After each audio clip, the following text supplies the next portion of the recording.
The headlines claim Microsoft has no idea when Call of Duty came out. And they're right. Wait, what?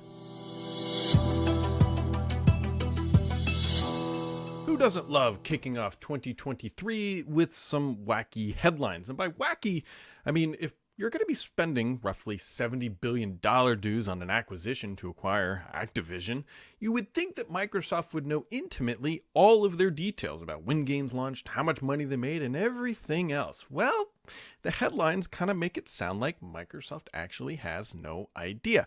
Now, the headlines are this. They say Microsoft claims it has no idea when Call of Duty came out. And it's not just The Verge, and I'm not technically really trying to pick on The Verge because other publications claim Microsoft claims it has no idea when the first Call of Duty came out. And these titles, or these headlines, both dropped in the past 24 hours. And so it's like, what is going on? Okay, so this all started from a tweet from Matt Stoller in late December where Microsoft published its rebuttal to the FTC. Now, Microsoft, if you're not familiar, which probably many of you are, is they're going to court against the FTC to basically try to say, look, our acquisition is justified.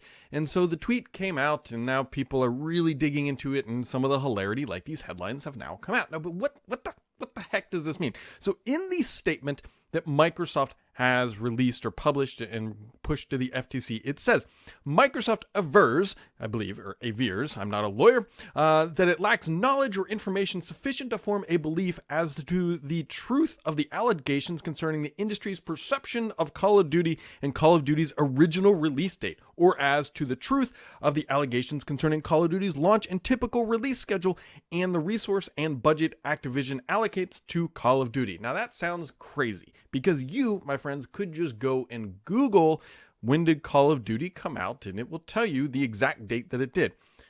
That is not the point. That is completely glossing over what the facts here are and what Microsoft is doing. So the FTC is bringing a suit against Microsoft, which means that the FTC has beliefs and allegations and information that state certain facts and opinions, and Microsoft is not going to agree to any of those blindly. They're basically coming out and playing, look, there's a difference between public perception and what is actually happening. And here's the thing. As soon as Microsoft agrees and says, look, Call of Duty comes out every October 1st, they are now going to be held to that through every single thing that they do. Every time forward, FTC seems like, look, Microsoft, you agreed. October 1st is when Call of Duty comes out, and they don't want to be held to that.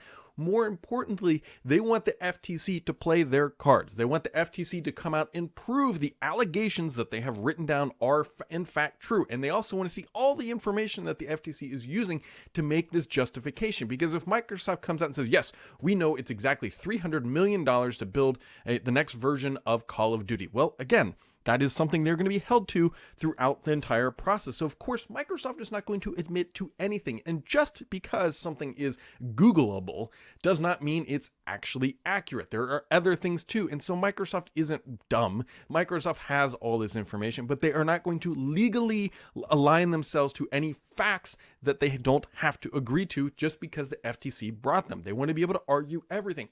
As an example, let's say Call of Duty, the first one came out on September 29th. Well, when did it actually come out for other versions? Like, let's say another version came out on October 10th, but PlayStation had a pre-release exclusive, and so they got it 2 weeks earlier. And then there was some DLC, and then the game wasn't really finished until December 28th. So what technically is the launch date? Is it when the first person can play the game? Well, then that means it's the beta. Or does it mean when the game is complete and no longer being updated? Well, that's a different date. Or whenever, like, you see what I mean? There's ambiguity in literally everything, just about in the words, in the courts. I think Bill Gates, even back during when Microsoft when he was being deposed, argued over what the word "the" meant. This is legalese. This is not.